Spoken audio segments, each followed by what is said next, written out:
ریح نکلنے کے باوجود نماز جاری رکھنا، کیا ریح خارج ہونے کی صورت میں شرمندگی سے بچنے کے لیے نماز جاری رکھی جا سکتی ہے؟ محمد عبداللہ: نہیں جی، نماز جاری نہیں رکھی جا سکتی، کیونکہ بغیر وضو آپ گویا کہ نماز کی صورت بنا رہے ہیں، یہ نماز کے ساتھ بہت زیادہ ایک قسم کی توہین ہے، یہ بالکل جائز نہیں ہے۔ البتہ یہ ضرور ہے کہ آپ جب صف توڑ کے نکلیں تو ناک پہ ہاتھ رکھ لیں ایسے کر کے، تو تاکہ یہ وہم ہو کہ شاید نکسیر پھوٹی ہے، اس وجہ سے یہ شخص نماز صف توڑ کے جا رہا ہے، لیکن یہ کہ وہاں آپ کھڑے نہیں رہ سکتے۔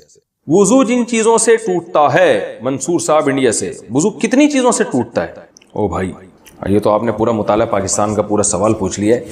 وضو بہت ساری چیزوں سے ٹوٹتا ہے، پیشاب کے راستے سے پیشاب کا قطرہ نکل جائے، منی نکل جائے، مزی نکل جائے، کوئی بھی گندگی پیشاب کے راستے سے نکلے گی اس سے وضو ٹوٹے گا، قضائے حاجت کرنے سے وضو ٹوٹتا ہے، ہوا خارج ہو جائے اس سے وضو ٹوٹتا ہے، خون نکل کے اپنی جگہ سے بہہ جائے، اگر خون نکلا اور اپنی جگہ پر ہی پر ہے، وہاں سے ہٹا نہیں ہے تو وضو نہیں ٹوٹتا، لیکن خون نکل کے اپنی یعنی زخم والی جگہ سے سرایت کر کے دوسری جگہ پہ چلا جائے تو بھی وضو ٹوٹ جاتا ہے۔ اسی طرح پیپ اگر زخم سے نکلی اور اپنی جگہ پر ہی ہے تو وضو نہیں ٹوٹتا، لیکن اپنی جگہ سے سرک گئی اور ایسی جگہ پہنچ گئی جہاں زخم نہیں ہے تو بھی وضو ٹوٹ جاتا ہے۔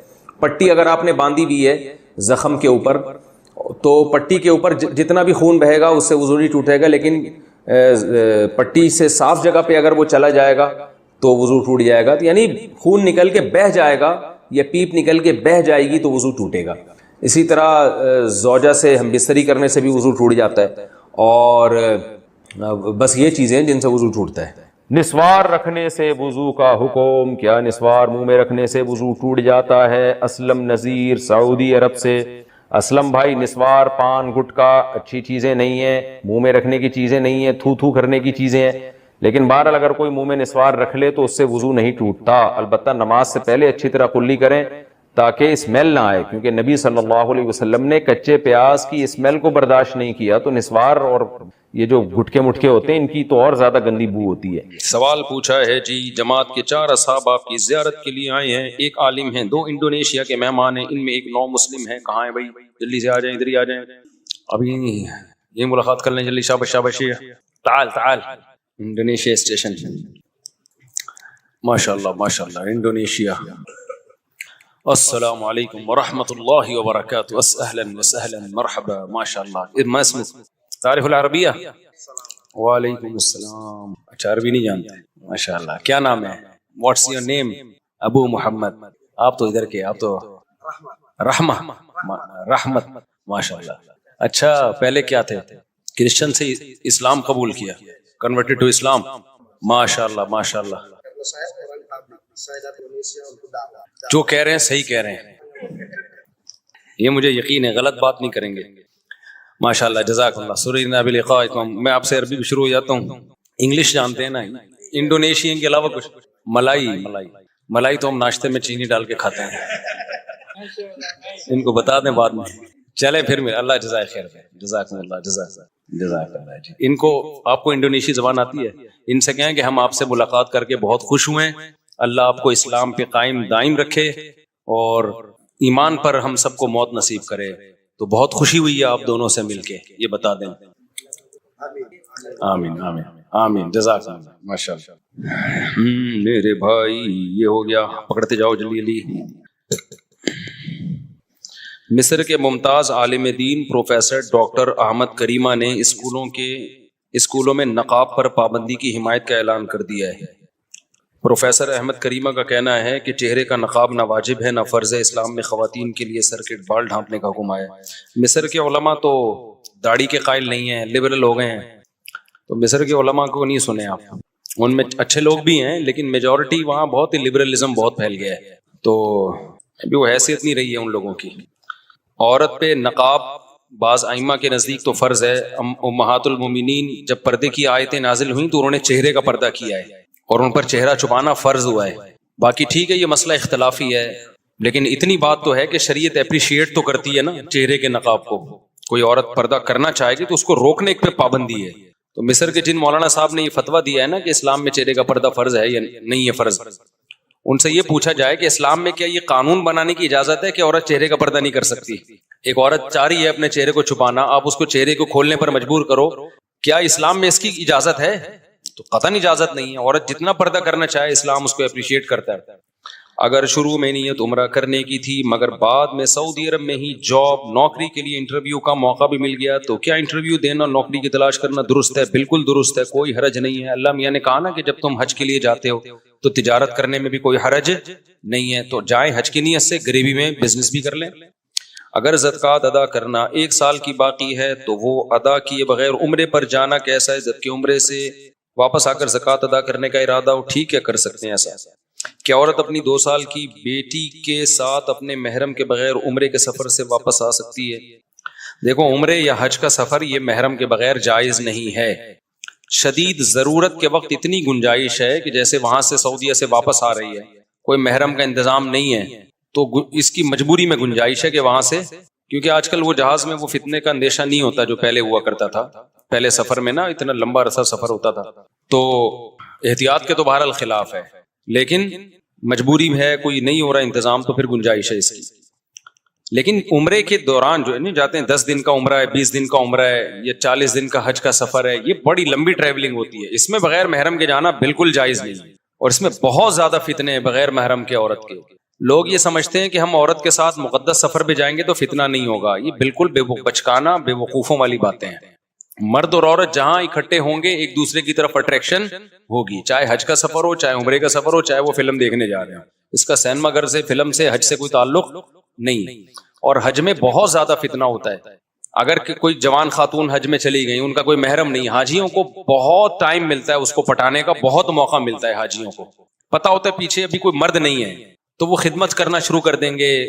کوئی بھی کہیں بھی کسی کو کوئی خوبصورت اور نظر آتی ہے نا, سب خدمت کرتے ہیں. یہ میں نے دیکھا ہے سفر میں, حج میں, عمرے میں, کہیں بھی کوئی انٹی ہو, جوان ہو, خوبصورت ہو, ہر آدمی کا دل چاہتا ہے کہ اللہ کو خوش کرنے کے لیے ان کی خدمت کرے. یہ ہر آدمی, سوائے بہت ہی جن کے دل میں اللہ کا خوف ہوتا ہے, وہ ایک وہ ریزرو رہتے ہیں, ورنہ 99% چاہے داڑھی ہو, نمازی ہو, حاجی ہو, مفتی ہو, بزرگ ہوں, قاری ہوں, انجینئر ہوں, ڈاکٹر ہوں, سب کا دل چاہتا ہے کہ یار میں ان کی جتنی خدمت کر سکتا ہوں میں کروں. یہ کرتے ہیں لوگ. ٹھڑک مردوں میں اللہ نے رکھی ہے, یہ نکالی نہیں جا سکتی. یہ حج کرنے سے ختم نہیں ہوتی ہے, خوب سمجھ لو. حج میں کوئی چیز نہیں ہے جس سے اندر کے مردانہ پن کم ہو رہا ہو. نماز میں کوئی ایسی چیز نہیں ہے جس سے آپ کے مردانہ ہارمونز یا ٹیسٹوسٹیرون لیول جو ہے وہ آپ کا کم ہو جائے, بلکہ بڑھتا ہی ہے. یہ ٹیسٹوسٹیرون جو ہے نا ایک مردانہ ہارمونز ہوتے ہیں مردوں میں, یہ جب تک ہوتے ہیں تو آدمی رہتا ہے, اس کی عورت کی طرف اٹریکشن ہوتی ہے. جیسے جیسے آدمی کی عمر بڑھتی ہے یہ ٹیسٹوسٹیرون لیول آہستہ آہستہ کیا ہوتا ہے, کم ہونا شروع ہوتا ہے. 16 سال میں پیک پہ ہوتا ہے. یہ 16 سال کی عمر میں یہ ابل رہا ہوتا ہے, ٹھیک ہے نا, اتنا زیادہ ہوتا ہے. 16 سال کے بعد آہستہ آہستہ کم ہوتا ہے. 16 سال کی عمر میں بہت پیک پہ ہوتا ہے یہ, تبھی شہوت سے بھرا ہوا ہوتا ہے. نائٹ فال 2 دفعہ لڑکوں کو ہوتا ہے 16 سال کی عمر میں. دوپہر سوئے, کہتے ہیں نا ٹرک الٹ گیا, پھر رات کو سوئے پھر ٹرک الٹ گیا, پھر غسل کر کے سوئے فجر سے پہلے پھر الٹ گیا. یہ 3 دفعہ تو ٹرک لوڈ بھی ہو رہا ہے. الٹنا اس کی علامت ہے کہ لوڈ ہو رہا ہے نا. تو 30 سال میں نائٹ فال نہ ہونے کے برابر ہے. جب 30 ایئرز انسان کی ایج ہوتی ہے نا تو وہ نہ ہونے کے برابر ہوتا ہے, اور 40 سال میں بہت کم ہو جاتا ہے. پھر تو بہت ہی نہ, یعنی میرڈ آدمی میں تو یوں کہو کہ ہوتا ہی نہیں ہے پھر اس کو, الا یہ کہ وہ سفر میں چلا جائے کہیں بہت دور. تو اب یہ جو ٹیسٹوسٹیرون جو مردانہ ہارمونز ہے نا, یہ جب بات چلی پڑی ہے تو مردانہ کی جہاں بات آئے گی نوجوانوں کو بڑی دلچسپی ہوتی ہے کہ یار یہ ہارمونز بڑھیں گے کیسے. اب آپ کو نا اب دماغ میں یہ چیز آ رہی ہوگی یار مفتی صاحب یہ چھوڑو, محرم کے بغیر جانا چاہیے نہ محرم. اب یہ بتاؤ یہ ہارمونز بڑھیں گے کیسے. تو یہ بھی بتا دیتا ہوں, آپ ڈاکٹروں سے تحقیق کر لیں. یہ جو ہارمونز بڑھتے ہیں نا یہ کوئی ایسی میڈیسن نہیں ہے. آج کل لوگ مردانہ قوت کی دوائیں کھا رہے ہوتے ہیں, یہ کھا لو, یہ کشتا کھا لو, یہ پشتا کھا لو. او بھائی, نارمل آپ کی صحت اچھی ہوگی تو آپ سب کچھ ٹھیک ٹھاک ہوگا. تو جب اوور آل صحت خراب ہوتی ہے تو آپ پورے خراب ہونا شروع ہو جاتے ہیں. تو اوور آل اپنی صحت کو اچھا رکھو. اس میں سب سے اہم چیز یہ ہے چینی چھوڑ دو, کوکنگ آئل, بولو بھائی چھوڑ دو. یہ جو آپ کوکنگ آئل کھا رہے ہو, پکا کی چیزیں, یہ کیا کرو, چھوڑ دو. چینی کیا کرو, آپ طاقت بنانا چاہتے ہو کھا کے, کھانے سے نہیں بنے گی, کچھ چیزیں چھوڑنی پڑیں گی. جب کچھ چیزیں چھوڑو گے تو جو کھا رہے ہوگے وہ ٹھا کر کے باڈی کو لگیں گی, ہوتا یہ کہ ہم جو میٹھا زیادہ کھاتے ہیں نا, پھوڑتے پھاڑتے رہتے ہیں. روٹی میں بھی کاربوہائیڈریٹ بہت زیادہ ہے, چاول میں بھی بہت زیادہ ہے. جب یہ دیکھو, یہ جم میں آپ جاتے ہیں, یہ میری بات کی تائید کریں گے, یہ ہمارے ایک زمانے میں انگلش کے ٹیچر تھے یہ, تو کچھ دن میں نے ان سے انگلش پڑھی ہے, یہ بھی میری بات کی تائید کریں گے. لیکن آپ ڈاکٹروں سے پوچھ لیں, وہ تائید کریں گے. جب ہم شوگر والی چیزیں زیادہ کھاتے ہیں نا, جو فل کارب ڈائٹ ہے, چاول, روٹی اور اللہ بھلا کرے آلو میاں آپ زیادہ کھاؤ گے نا, تو اس سے ہوتا یہ ہے کہ ہماری باڈی کا شوگر لیول بڑھتا ہے, پھر انسولین نکلتی ہے اس کو کنٹرول کرنے کے لیے. تو ہماری باڈی سارا دن شوگر ہی کے خلاف فائٹ کرتی رہتی ہے.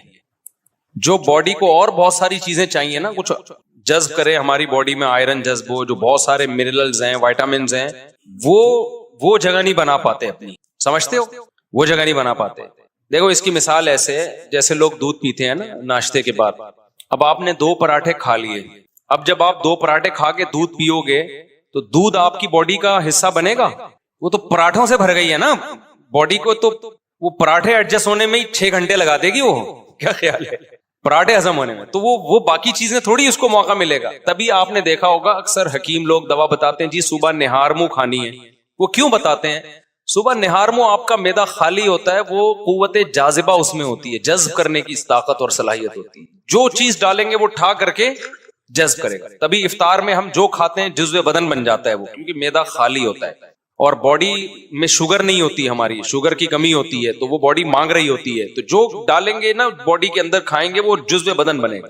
اب جب آپ نے روٹی چاول اپنی خوراک میں زیادہ بنایا ہوا ہے, زیادہ حصہ کھا رہے ہیں, تو شوگر کو ہضم کرنے میں ٹائم لگتا ہے. انسولین جو ہم ٹون ہو جاتے ہیں نا میٹھا کھا کے, آپ نے دیکھا ہوگا میٹھا کھا کے ہم ٹون ہوتے ہیں نا, وہ ٹون ہونے کی ایک وجہ یہ بھی ہے کہ ہماری باڈی کو ورک کرنا پڑتا ہے. تو باڈی کا سارا بوجھ جو ہے وہ شوگر کو کے لیول کو کنٹرول کرنے میں لگ رہا ہوتا ہے. اس سے نقصان یہ ہوتا ہے کہ باڈی کو جو بہت زیادہ ہمارے منرلز چاہیے, زنک ہماری باڈی میں عمر کے ساتھ ساتھ بہت جلدی سے کم ہوتی ہے, تیزی سے کم ہونا شروع ہوتی ہے. تو یہ منرل آہستہ آہستہ شارٹ ہونا شروع ہوتے ہیں باڈی سے, اور آپ بڑھاپے کی طرف باڈی, ایک تو بڑھاپے کی نیچرل ایج ہے, آج کل اس نیچرل عمر سے پہلے ہی بڈھے ہو رہے ہیں ہم لوگ. تو اس لیے آپ چاہتے ہو نا آپ کی صحت اچھی ہو جائے, تو آپ کو اینٹی ایجنگ چیزیں کھانی پڑیں گی. 16 سال کا نوجوان لونڈا لپاڑا کتنا بھی غلط کھائے نا, پھر بھی اس کا ٹیسٹوسٹیرون لیول کہاں ہوتا ہے؟ پیک پہ ہوتا ہے.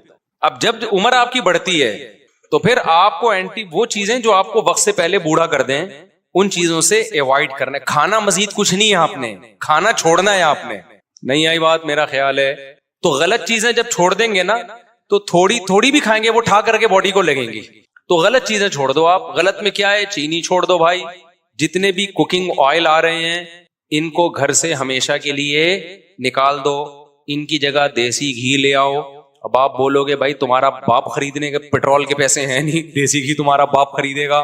سوال یہ پیدا ہوتا ہے, بڑے کام کی باتیں بتا رہا ہوں آپ کو. تو بھائی دیسی گھی بہت تھوڑا استعمال کر لو نا, مہنگا ہوتا ہے لیکن کوکنگ آئل جتنا ڈلتا ہے نا دیسی گھی, اس کا آدھے سے بھی کم ڈلتا ہے.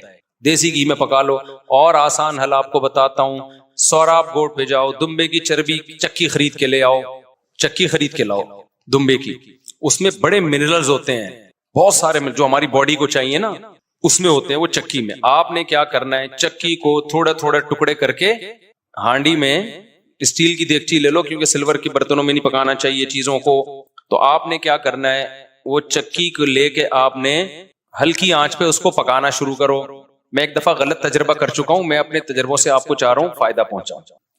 آپ نے اس چکی کو ہلکی آنچ پہ پکانا شروع کرنا ہے, تھوڑا سا پانی ڈال لو, بے شک کوئی حرج نہیں. تو جب اس کا تیل نکلنا شروع ہو جائے نا, تو اس کو جیسے جیسے گھی نکلتا جائے اس کو الگ برتن میں نکال دو. میں نے غلطی یہ کی تھی کہ وہ میں نے کہا جب آخری دم تک تیل نکلے گا نا تو نکالتا رہوں گا, اس میں جل جاتا ہے, کیونکہ جو پہلے چربی میں آئل نکل چکا ہے وہ جل جاتا ہے. تو جیسے جیسے اس کو آئل نکلتا جائے اسے دوسرے برتن میں نکالتے جاؤ. پھر آخر میں جب آپ کو لگے گا نا یہ جلنے لگی ہیں بوٹیاں, تو پھر چھوڑ دو اس کو. تو وہ جو تیل نکلے گا, وہ جو گھی نکلے گا, اسے اپنے وہ آپ کسی ٹھنڈا کر کے اس کو سیو کر لو. اور پھر میرے بھائی اپنی امی سے بولو, جو بچے ہیں جو شادی شدہ ہیں وہ اپنی بیگم سے بولیں اپنی ذمہ داری پہ کہ کھانا اسی میں پکے گا. یہ تھوڑا ڈلے گا, یہ زیادہ نہیں ڈلتا, تھوڑا ڈلے گا. پراٹھا کس میں پکے گا؟ بول لو نا, اس میں مزہ نہ آئے پیسے واپس, اس سے آپ کا جو ٹیسٹوسٹیرون لیول ہے وہ ابلنا شروع ہو جائے گا.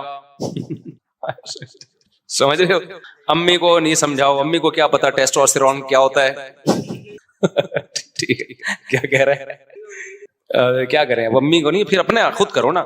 میں بھی گھر والوں کو سمجھاتا ہوں, نہیں سمجھ میں آتا نا گھر والوں کے, تو میں نے اپنے لیے ایک الگ فریج لے لیا چھوٹا سا, دمبے کی چربی لا کے اس میں رکھ دی, بقرعید میں لا کے رکھی تھی, اب تک توفیق نہیں ہوئی, اس کا ٹائم ہی نہیں مل رہا.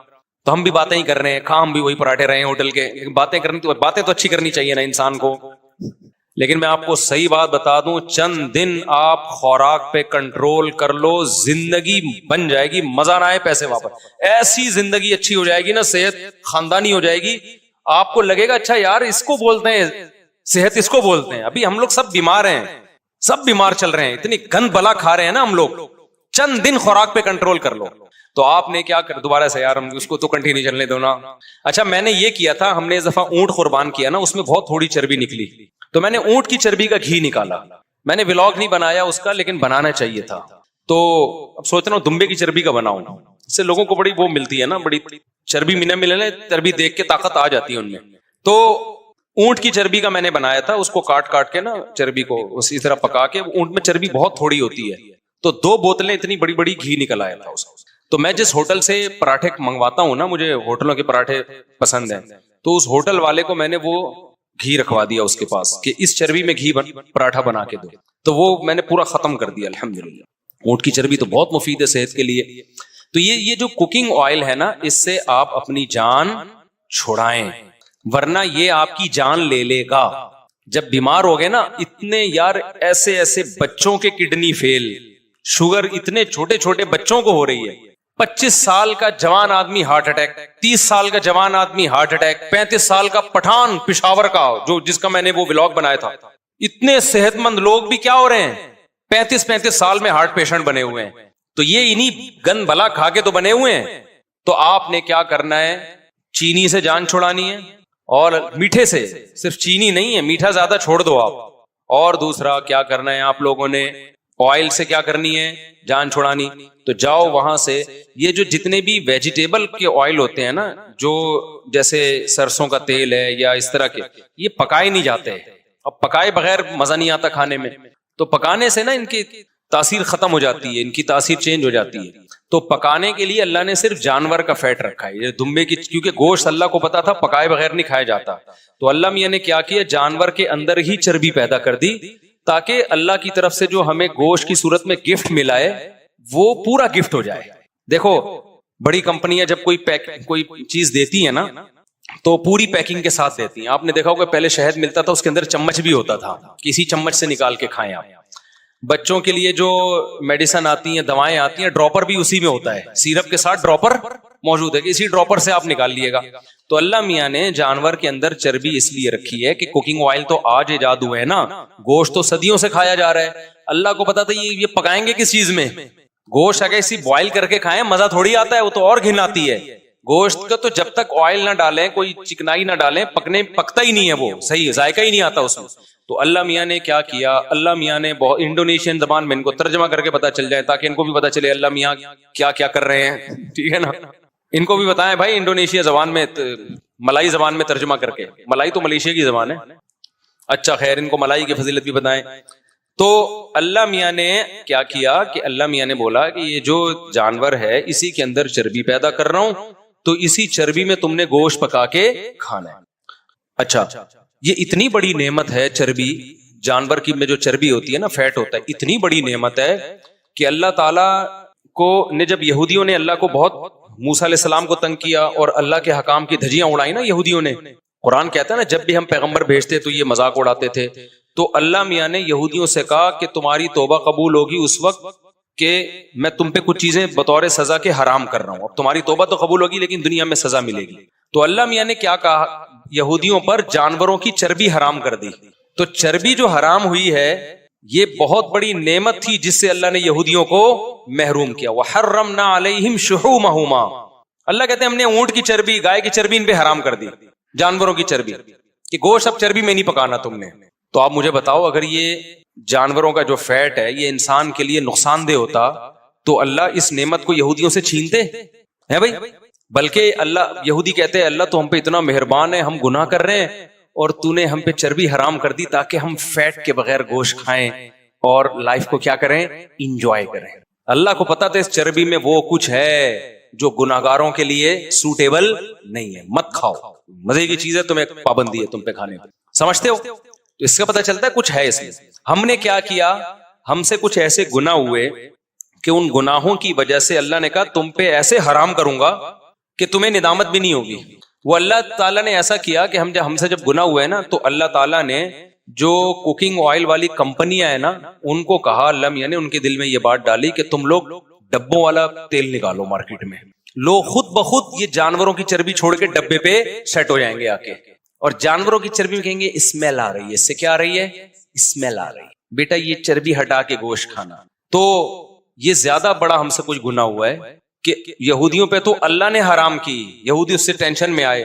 ہم خوش بھی ہیں کہ ہم نے چربی سے جان چھڑا لی اور ہم ڈبوں پہ آ کے سیٹ ہو گئے. اس میں خرچہ بھی زیادہ ہو رہا ہے, صحتوں کی ایسی کی تیسی ہو رہی. میں ایک ڈاکٹر سے ملا ہوں جو اس فیلڈ کے اسپیشلسٹ ہیں, اس فیلڈ کے خوراکوں کے اسپیشلسٹ ہوتے ہیں نا, وہ کہتے ہیں کہ آج جو ہماری پاکستانی قوم پیسہ بچا رہی ہے نا اس لیے اچھے والے آئل نہیں لے رہی کہ کوکنگ آئل لیں گے سستے ہوتے ہیں. آپ کو پتا ہے اس سے جو بیماریاں پھیل رہی ہیں اس بیماریوں پہ پیسہ 20 گنا زیادہ خرچ ہو رہا ہے. یعنی اگر وہ زیتون کا اوریجنل تیل لے لیتے یا دیسی گھی لے لیتے نا, بیماریوں پہ اتنا خرچ نہیں ہوتا. تو پیسہ ادھر سے بچا کے کہاں خرچ ہو رہا ہے, ادھر خرچ ہو رہا ہے. تو لیکن اس پہ خوش ہیں. اب ایک آدمی کو بیمار ہو گیا, وہ ڈاکٹر کے پاس جا کے اس کے 20 لاکھ روپے خرچ ہو گئے, اس پہ وہ روئے گا نہیں, وہ کہے گا یہ تو مجبوری ہے بھائی قدرت کی طرف سے. ابے تو یہ 20 لاکھ دیسی گھی پہ خرچ کر لیتا نا, 5 لاکھ خرچ ہوتے اور یہ 15 لاکھ وہ گھی تیرے بولتے کیوں نہیں بچا لیتا. سمجھتے ہو کہ نہیں سمجھتے ہو؟ تو 2 چیزوں سے سچی مچی کی جان چھڑا لو. ایک کوکنگ آئل میں نے نہیں ابھی تک چھڑائی ہے, کم کر دیا میں نے. صبح صرف پراٹھے پھوڑتا ہوں کیونکہ وہ اونٹ سے جو گھی نکالا تھا وہ ختم ہو گیا, دیسی گھی بھی ختم ہو گیا, گائے ختم ہو گئی. وہ ہوا یہ کہ ہماری جو گائے تھی جس کا میں نے گھی نکالا تھا, اب وہ گائے کے ساتھ یہ مسئلہ ہوا کہ وہ بیچاری بیمار ہو گئی. وہ کیوں بیمار ہوئی, ابھی زیادہ باتیں کروں گا, جن صاحب کی وجہ سے بیمار ہوئی وہ پھر ناراض ہوں گے. کسی کی وجہ سے وہ کسی کی غم میں وہ کیا ہو گئی, بیمار ہو گئی. تو اس کے دودھ کم ہو گیا. جب دودھ کم ہو گیا تو کھا زیادہ رہی تھی, آؤٹ پٹ اس کا مجھے لگا ایک دن یہ مجھے بھی کھا جائے گی. یہ گائے اتنا کھاتی ہے نا کہ اگر وہ دودھ نہیں دے رہی تو وہ جائیدادیں کھا جاتی ہے, کیونکہ باندھ کے کھلاؤ نا صبح شام. وہ روزانہ ہمارا خادم اتنے کا چارہ, میں نے کہا بھائی یہ تو مجھے کھا جائے گی تھوڑے دنوں میں بھائی. تو بیمار ہو گئی, وہ میری غلطی سے بیمار ہوئی ہے. تو وہ اب جناب کیا ہوا کہ وہ ہم نے بیچ دی ہے, اس لیے گھی بھی مارکیٹ سے کیا ہو گیا, شارٹ ہو گیا. اب ہمارے گھر میں کوئی کہیں اور سے گھی لو اطمینان نہیں ہوتا, گھی لو تو ہمارا خاندان اتنا بڑا ہے کہ وہ تو ایک چمچ بھی نہیں آتا. تو اپنی گائے کا ہونا بہت ضروری ہے. تو دوبارہ خریدیں گے انشاءاللہ, صلو علی النبی. تو اونٹ کی چربی ہم نے نکالی تھی, وہ ہم نے ہوٹل والے کو دی. اب وہ چربی ختم ہو گئی تو دوبارہ ہم کس پہ سیٹ ہو گئے, آئل پہ سیٹ ہو گئے. تو میں نکالوں گا اپنے آپ کو اس آئل سے انشاءاللہ. دوبارہ میں کچھ ابھی سوراب کوٹ جانے کا ٹائم نہیں مل رہا, اور جو دمبے کی چربی بقرعید کی اب تک پڑی ہوئی ہے فریزر میں, وہ انشاءاللہ مجھے دوبارہ یاد آیا, اس کو نکال کے گھی نکالتا ہوں اس کا. وہ بہت مزے کا ہوتا ہے. آپ یہ نہ سمجھو اچھا کسی کو بتائے بغیر کھلاؤ کہ یہ چربی ہے, بتائے بغیر کھلاؤ, وہ بڑی تعریف کرے گا, یار یہ تو بڑا خوشبودار گھی ہے, کہاں سے لیا. جیسے ہی آپ نے بتا دیا نا یہ اونٹ کی چربی ہے, الٹی کر دے گا. وہ ایک دماغ خراب ہو چکا ہے, کہا یہ دمبے کی چربی ہے. اوہو یار میں تبھی تو کہوں یہ کیا عجیب عجیب سا ہو رہا ہے یار, مجھے کیا کھلا دیا. یہ ہوتا ہے پروپیگنڈا. جب کسی چیز کے خلاف, جیسے بچوں کو نا دیسی گھی سے آج کل اسمیل آتی ہے, حالانکہ وہ خوشبو ہوتی ہے, اس کے لیے تو ترستے ہیں ہم کہ یار دیسی گھی میں وہ خوشبو آ رہی ہے کہ نہیں آ رہی ہے. اور آج کل کے بچے اس کو کیا کہتے ہیں, امی اس میں اسمیل آ رہی ہے. ٹھیک ہے نا, اسمیل آ رہی ہے. اس میں دماغ خراب ہو گیا میرے بھائی. جو خوشبو تھی اس کو آپ کیا کہہ رہے ہو, اسمیل کہہ رہے ہو.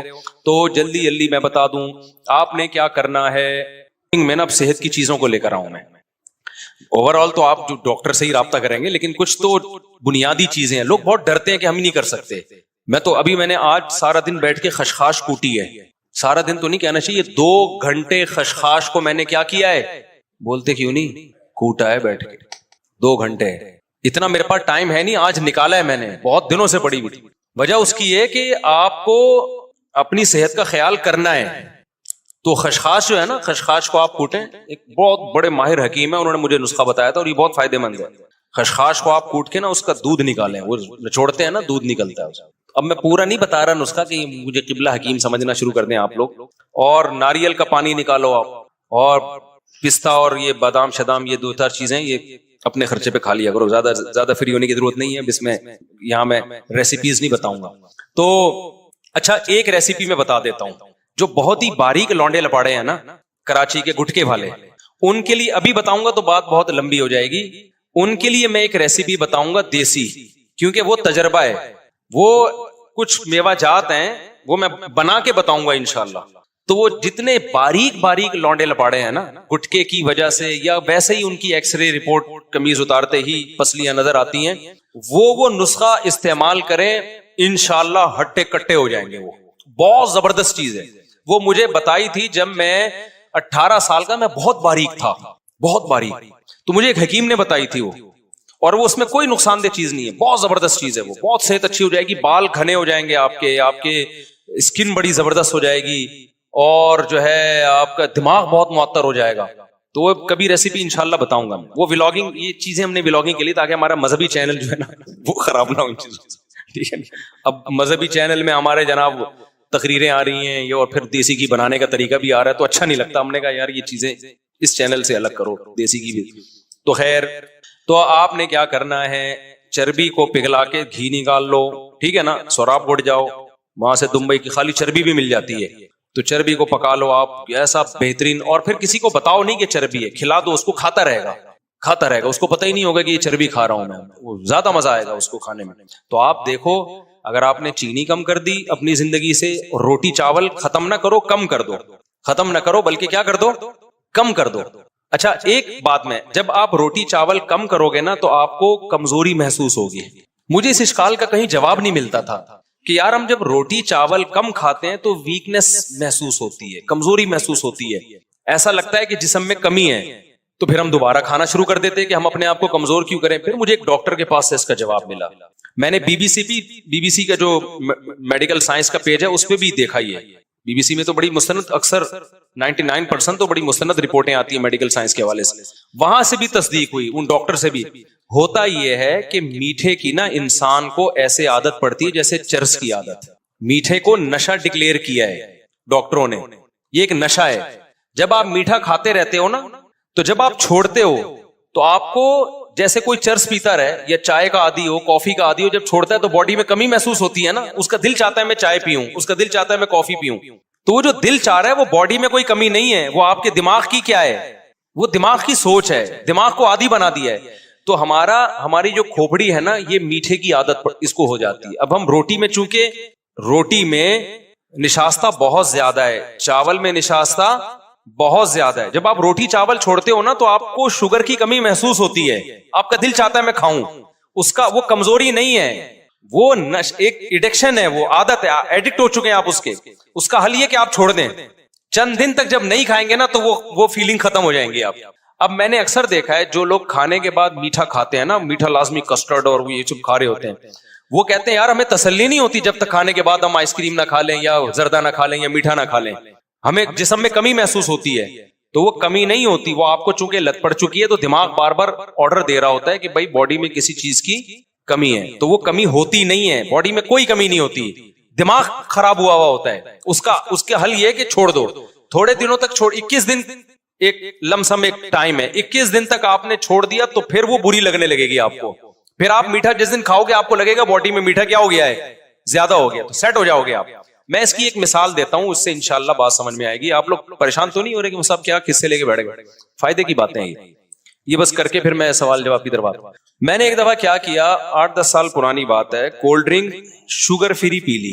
مجھے کسی نے کہا شوگر فری کولڈ ڈرنک پینی چاہیے. میں نے جب شوگر فری کولڈ ڈرنک پی ہے تو مجھے اتنی زیادہ طلب ہوئی نا تھوڑی دیر میں شوگر والی کولڈ ڈرنک کی. مجھے لگا مجھے شوگر کی کمی ہو گئی ہے, تو میں گیا باقاعدہ اسپرائٹ شوگر والی لے کے آیا, میں نے پی ہے, پھر مجھے تسلی ہوئی. اب میں پریشان ہو گیا یہ ہوا کیا ہے میرے ساتھ. تو میں نے کسی ڈاکٹر کو بتایا, ڈاکٹر نے کہا اصل میں آپ نے جب بھی کولڈ ڈرنک پی ہے ہمیشہ شوگر والی پی ہے نا, تو اس دفعہ جب شوگر فری پی ہے تو دماغ نے کہا کہ وہ غلط ہوا ہے, کولڈ ڈرنک تو مل گئی ہے, چینی نہیں پیتا تو کچھ بھی نہیں ہوتا, نہیں پیتا تو کولڈ ڈرنک پینے کا دل تھوڑی چاہتا, لیکن جب شوگر فری پی ہے تو دماغ نے کہا آدھا کام ہوا ہے آدھا رہ گیا ہے. تو یہ عادت پڑتی. شوگر کی کمی نہیں ہوئی تھی, کوئی کہیں بھی کمی, اگر کمی ہوئی ہوتی تو کولڈ ڈرنک پیے بغیر بھی دل چاہنا چاہیے نا, دل تو نہیں چاہ رہا تھا, ویسے ہی پی لی ہم نے. تو شوگر جس کو کھانے کی عادت ہو جائے نا, تو اس کے لیے شوگر چھوڑنا بڑا مشکل کام ہوتا ہے. تو اس کا حل یہ کہ 21 دن تک بالکل پرہیز کرو. 4-6 دن دماغ خراب ہوگا, بار بار دل چاہے گا وہاں سے 6 لڈو وہاں سے کھا لوں, 4 رسگلے وہاں سے اٹھا لوں, یہ برگر پھوڑ دوں, یہ پیزا پھوڑ دوں. تو چند دن اللہ کا نام لے کے صبر کر لو, اس کے بعد اس کی عادت ختم. اس کے بعد پھر زندگی کا مزہ آنا شروع ہو جائے گا. ایسا جسم ہلکا پھلکا, جو کھاؤ گے ٹھا کر کے باڈی کو لگے گا. ہمارے نبی صلی اللہ علیہ وسلم کی خوراک تو دیکھو یار, شوگر تو تھی نہیں نا خوراک میں, کہاں تھی شوگر؟ ایک وقت کھجوریں کھا لی تو 24 گھنٹے تک پھر کچھ کھایا ہی نہیں. اب تو صبح بھی پراٹھے پھوڑ رہا ہے, دوپہر بھی چاول روٹی, رات کو بھی چاول اور روٹی بھر بھر کے. ایک روٹی میں پتہ نہیں کتنے چمچ چینی ہوتی ہے جو ہم ایک روٹی کھاتے ہیں, اتنی شوگر ہے اس کے اندر. تو آپ اگر چاہتے ہو نا کہ جوان ہو جاؤ دوبارہ, تو آپ کو شوگر کو اپنی زندگی سے بولو, میں نہیں کہہ رہا 100% نکالنا پڑے گا, کم کرنا پڑے گا. آپ ابھی تو نکال دو, بالکل عادت ختم کرو, پھر تھوڑی تھوڑی استعمال کرنا, اتنی جتنی ضرورت ہے باڈی کو. تو یہ شوگر نکال دو اور کوکنگ آئل نکال دو, تو اس سے فائدہ یہ ہوگا کہ پھر جو کھا رہے ہو نا وہ باڈی کا حصہ بنے گا. سمجھتے ہو؟ رہ کیا جائے گا پھر آپ کو, کیا کھائیں پھر؟ جب شوگر بھی نکال دی اور آپ نے کوکنگ آئل بھی نکال دیا تو رہ کیا گیا؟ جو رہ گیا سب کھا جاؤ. اور عجیب بات آپ کو بتاؤں, یہ جو چینی ہے نا, چینی, آپ 2 گلاس گنے کا رس پی لو, اس میں اتنی چینی نہیں ہوتی. یہ جو ریفائن چینی ہے نا, یہ ٹوٹل شوگر ہی شوگر ہے. اگر میٹھا کھانے کا دل کیا کرے نا تو صاف ستھرا کسی گنے والے سے صاف ستھرا ہوتا نہیں ہے, لیکن کہیں مل جائے تو پی لیا کرو, اس سے اتنا مسئلہ نہیں ہوتا.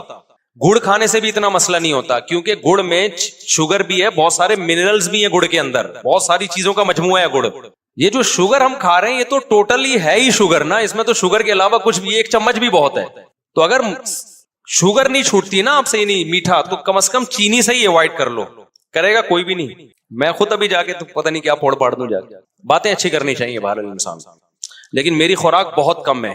کبھی آپ میرے ساتھ سفر کریں نا تو میں کھانے پینے کی باتیں زیادہ کرتا ہوں, کھاتا الحمدللہ بہت. اگر کبھی مجھے آپ پھوڑتے ہوئے دیکھیں, مفتی صاحب دبا کے پھوڑ کے کھا گئے نا تیرے پراٹھے, تو سمجھ لو کہ 2 ٹائم سے کھایا ہوا نہیں ہے. پھر 2 ٹائم کھایا ہوا نہیں ہے, تو ایک ہی ٹائم پہ ہم طبیعت سے پھوڑتے ہیں, اس کے بعد پھر کھاتے ہوتے ہیں. اچھا, دوسرا, جب میں طبیعت سے پھوڑتا ہوں تو پھر ایکسرسائز بھی طبیعت سے کرتا ہوں. جب میں دیکھتا ہوں میرا وزن بڑھ رہا ہے, اول تو میرا وزن خدا کی طرف سے کوئی گاڈ گفٹڈ ہے, بڑھتا ہی نہیں. اتنے پراٹھے اگر آپ لوگ پھوڑنا شروع کر دو نا, آپ تو دھماکے کے ساتھ پھٹ پٹا کے ختم ہو جاؤ.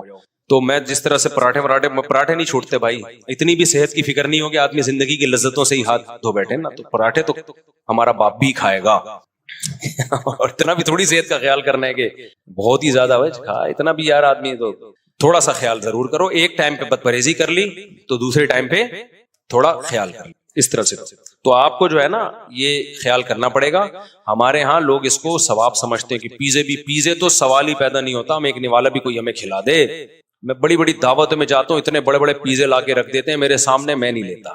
تو اب تو میں نے پالیسی بنائی ہے, پھر میں کہتا ہوں کسی کے باپ میں دم ہے 2 نوالے کھلا کے دکھائے, ہمارا بھی مقابلہ ہے. جاؤ بھائی, یہ ڈھیٹ بنے بغیر گزارا نہیں ہے. میں تو ایسا میدے کا مریض بن گیا تھا نا, لوگوں کی محبتوں کی بھیٹ چڑھاوا ہوں میں. اس کے ہاں جاؤ, وہ محبت میں 6 نوالے اس نے کھلا دی, اس کے ہاں گاؤ محبت میں چائے پلا دی, اس کے آگے محبت میں سموسا کھلا دیا, اس کے آگے محبت میں کیک کھلا دیا. اس کے بعد جو میری ایسیڈیٹی ہوتی تھی اور میں راتوں کو تڑپتا تھا, میں نے علاج کرایا, 1 مہینہ میڈیسن لی ہے, اس کے بعد جا کے میرا پیٹ صحیح ہوا ہے. ہاسپٹل میں ایڈمٹ ہو گیا تھا میں جا کے, پھر سٹی اسکین ہوا آغا خان میں میرا, اتنا اندر کی حالت خراب ہو گئی. میں نے کہا بھائی یہ ڈھیٹ پنا دکھانا پڑے گا, لوگ محبت میں مار دیں گے کم بخت. جب بیمار ہو کے پڑوں گا نا, وہ سٹی اسکین جب وہ کوئی بھی نہیں آیا, وہاں سے کنی کترا کے گزر رہے تھے یوں کر کے نا, مفتی صاحب آپ ہی گزر گئے.